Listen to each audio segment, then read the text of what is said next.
Shalom, puji Tuhan, kita bertemu hari ini dengan renungan suara gembala karena kemurahan dan anugerah Tuhan. Bapa Surgawi, kami sangat bersyukur atas segala kebaikan dan kemurahan yang Kau berikan kepada kami sampai saat ini. Kami akan kembali membuka hati kami untuk taburan firman Tuhan. Terima kasih untuk pemeliharaan Tuhan sepanjang hari, sepanjang waktu yang telah kami nikmati sampai saat ini. Nyatakan isi hatimu dan kehendak-Mu untuk kami. Terima kasih Tuhan Yesus, haleluya. Amin. Tema firman Tuhan yang kita renungkan hari ini adalah dilahirkan kembali. Dari Yohanes pasal yang ketiga, ayat 3 sampai ayat yang ke-6. Demikian firman Tuhan. Yesus menjawab katanya, Aku berkata kepadamu, sesungguhnya jika seorang tidak dilahirkan kembali, ia tidak dapat melihat kerajaan Allah. Kata Nikodemus kepadanya, Bagaimana mungkin seorang dilahirkan kalau ia sudah tua? Dapatkah ia masuk kembali ke dalam rahim ibunya dan dilahirkan kembali? Jawab Yesus, Aku berkata kepadamu, sesungguhnya jika seorang tidak dilahirkan dari air dan roh, ia tidak dapat masuk ke dalam kerajaan Allah. Apa yang dilahirkan dari daging adalah daging, dan apa yang dilahirkan dari roh adalah roh. Setiap pengikut Kristus harus dilahirkan kembali dan hidup dipimpin oleh Roh Kudus yang diawali dengan baptisan air. Oleh karena itu, orang yang tidak lahir kembali, ia tidak akan melihat kerajaan Allah. Orang-orang yang seperti ini tidak bisa membuka hatinya dan menerima kuasa Roh Kudus. Akhirnya juga tidak bisa memahami kehendak Allah, tidak bisa melihat kerajaan Allah, kehidupan kekal yang disediakan baginya. Oleh karena itu, setiap orang yang percaya kepada Kristus harus dilahirkan kembali dalam air dengan baptisan dan di dalam roh hidupnya diperbarui.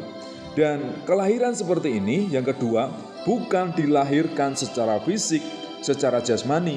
Nikodemus pada waktu itu tidak memahami, bukan seperti bayi yang baru dilahirkan dari seorang wanita, tetapi proses secara rohani, rohnya diperbaharui, hati pikirannya diperbaharui, dibukakan, disucikan. Pikiran-pikiran kotor akibat dosa itu harus disucikan, harus dikuduskan, dilahirkan kembali. Jadi ini proses secara rohani, bukan secara fisik. Kemudian harus lahir dari roh, itulah yang ketiga. Jadi kelahiran ini dipimpin oleh Roh Kudus sendiri, oleh karya Roh Kudus sendiri. Jadi ketika percaya dengan Yesus, Yesus mati di atas kayu salib, itu menyucikan hidup kita, menebus segala dosa kita, dan hidup kita ini dipimpin dan disertai oleh Roh Kudus. Di dalam 1 Yohanes juga dikatakan, barang siapa yang mengaku bahwa Yesus adalah Kristus, itu lahir dari Allah.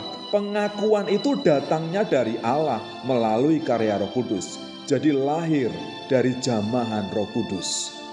Oleh karena itu, apa yang perlu kita lakukan? Yang pertama, berikanlah dirimu untuk dibaptis setelah engkau percaya kepada Yesus Kristus.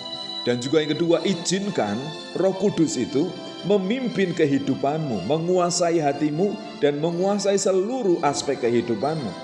Itu akan membawa kehidupan kita lebih baik. Dan hiduplah dalam kebenaran firman Tuhan, seturut dengan setiap kehendak Tuhan. Itu adalah tujuannya, itu adalah goalnya, supaya kita layak di hadapan Tuhan. Setiap orang yang percaya harus dibaptis dan dilahirkan kembali di dalam roh dan kebenaran oleh karya Roh Kudus.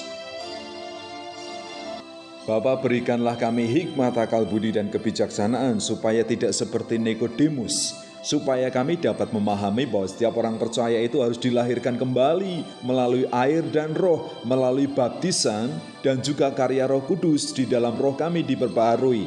Karena dengan dilahirkan kembali, kami bisa melihat kerajaan Allah, kami mengerti kehendak Tuhan. Dan kelahiran seperti ini bukan kelahiran secara fisik seperti seorang bayi yang dilahirkan oleh seorang ibu, tetapi secara rohani. Roh kami diperbaharui oleh karya Roh Kudus. Kami membuka hati kami untuk disucikan dan dikuduskan. Terima kasih Tuhan. Dan kami percaya ketika kami dilahirkan kembali, kami dilahirkan secara roh, kami akan melihat kerajaan Allah, kami akan melihat kehendak Allah, kami akan hidup dalam kebenaran, kami akan berusaha untuk menyesuaikan hidup kami ini supaya seturut dengan kehendak Tuhan. Kami menjauhi dosa, kami menjauhi pelanggaran-pelanggaran, dan tidak hidup lagi di dalam kehidupan yang lama. Oleh karena itu Tuhan tolong mampukan kami, berikan kami hikmat, akal budi dan kebijaksanaan, supaya setiap firman Tuhan yang kami dengar, yang kami renungkan, itu menjadi rema, itu menjadi firman yang hidup, yang termeterai di dalam hati kami, kemudian bertumbuh, berkembang, menghasilkan buah untuk kemuliaan nama Tuhan. Terima kasih Tuhan Yesus untuk kebenaran firman-Mu hari ini. Haleluya. Amin.